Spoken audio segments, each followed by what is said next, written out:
unfortunately, and this is something you have great expertise on, and so we're lucky to have you here to talk about it. People may or may not know this. I'm happy to be here. This is the breadbasket of the world. They export more wheat than anybody, and they also export fertilizer, soybeans, and some other inputs, which we've talked about previously, that provide meat for the world. So what can you tell us about the downstream effects of there not being potentially or half as much crops coming out next year, and what would happen in places that are the beneficiaries or dependent on wheat and fertilizer from Russia?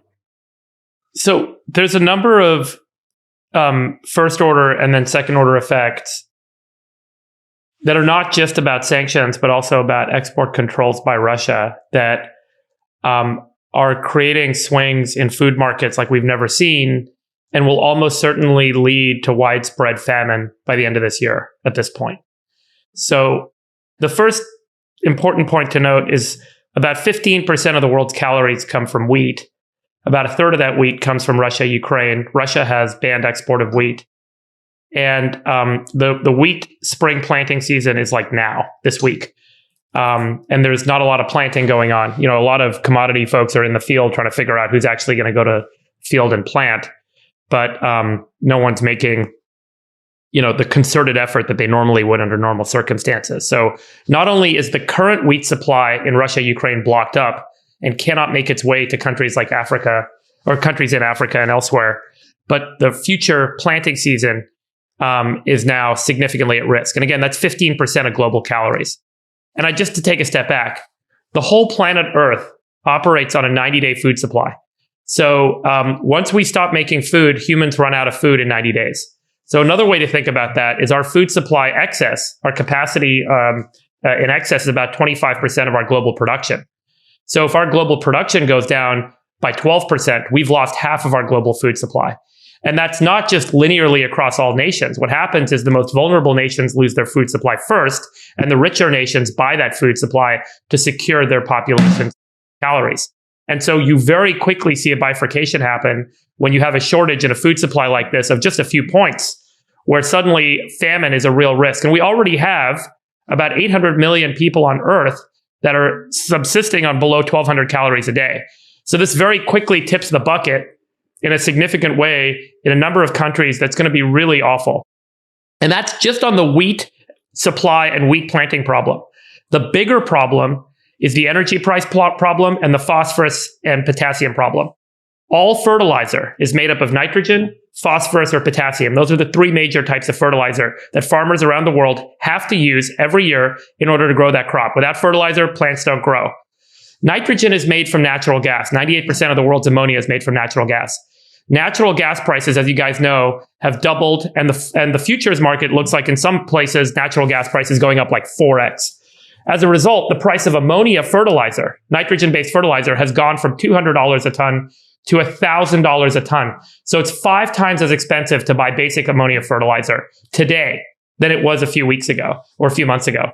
And so this is now leading a lot of farmers around. And then the other big problem is phosphorus. So phosphorus, by some estimates, there's a little variation around here, but about 10% of the world's phosphate comes out of Russia.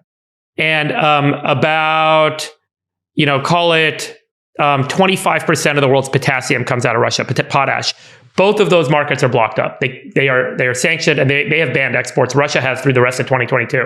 So around the world, the cost to make nitrogen fertilizer has skyrocketed because of natural gas prices, because of the Russia problem. And Russia is not exporting potassium and phosphorus. And as a result, the price of nitrogen's gone from 200 to 1,000. The price of potassium's gone from 200 to 700. And the price of phosphorus has gone from 250 to 700. So now it's so expensive to grow a crop that a lot of farmers around the world are pulling acres out of production. And they're actually going to grow less this year than they would have otherwise because it is so expensive and they cannot access fertilizer locally to plant crops.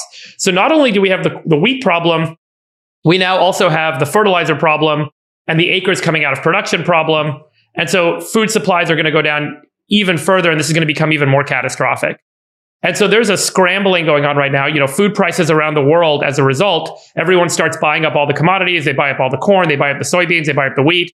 And the price for corn has nearly doubled, whereas, from where it was in July of 2020. The price of soybeans, the price of wheat are all skyrocketing. And in a lot of countries, they cannot afford to acquire, and individuals cannot afford to buy food with the skyrocketing commodity prices. Can I ask you a question? I think it's estimated that the U.S. food supply, if you could X out the waste, would actually feed most of the developing world, because I think 30 to 40% of all of our food is wasted. Can you do something with that? Yeah, that is actually true. A lot of that happens at the point of consumption. So it's in people's homes. So it's a reverse supply chain problem, where, we throw away a lot of like stale bread and cereal that goes bad or whatever. There's some in the fresh vegetables market, but generally the core calorie producing commodities are rice, wheat, potatoes, and corn. Those commodities don't go bad in the supply chain. They end up getting tossed out at the end of the supply chain, which is at the point of consumption at home. So, I'm not sure there's a real solution there right now. The bigger issue is like, how do you get bulk commodities to the places that are going to need them over the next 12 months? So look, right now we're reducing food supplies, stocks around the world. There are strategic reserves that are getting opened up and being released. As that starts to get diminished, and as the production kind of numbers start to come out, it looks like less acres are in production.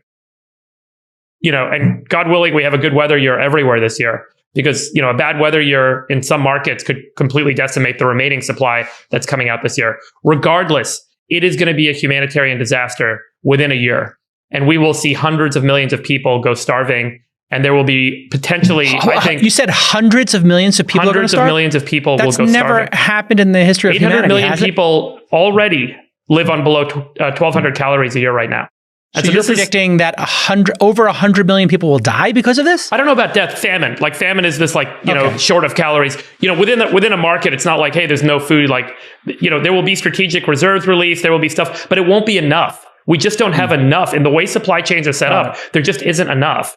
And so once again, we found another supply chain weakness, like we did in COVID over and over again. And strategic replies will be released. But then hoarding is starting. So David, you take it after this. But the one question I had was maybe talk to me about this concept of hoarding, because there seems to be a cascading effect. And you kind of it's not just hoarding. About it a little bit. It's as with any market, guys. As you know, when there's scarcity, people come in and buy at a faster pace. Everyone, and so this is a market dynamic. It's not like people are physically hoarding loaves of bread, but commodity traders, countries, strategic reserves, they start buying up what they can get to prepare for the famine that's coming. Then prices go even higher, and then it kicks other people out of the market that couldn't afford to buy it. And the whole thing gets really ugly really fast. And there's no off-ramp here. There's no way to solve this. Well, Friedberg, the thing I want to ask you is, if we had a peace deal right now, a ceasefire, would we avoid this outcome? I mean, like, how long do we have to avoid this? We need Russia to reopen fertilizer export markets now. We need natural gas prices to come down now. And we need them to plant the spring wheat. Those are three things that need to happen to solve this problem.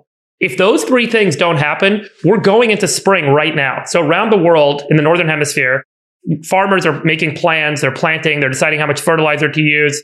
And so as this market starts to kind of work itself out over the next few months, a lot of the commodity traders and the ag departments, they publish these planting reports, and they talk about how many acres of what were planted, and then everyone forecasts how much the supply will be. And we're going to start to see these uglier numbers come out over the next few weeks and months. Meanwhile, we're seeing supplies dwindle, and Russia's holding all this stuff. So, they're holding hostage phosphorus, potassium, and the natural gas pricing is just what it is. Remember, there are ammonia plants everywhere.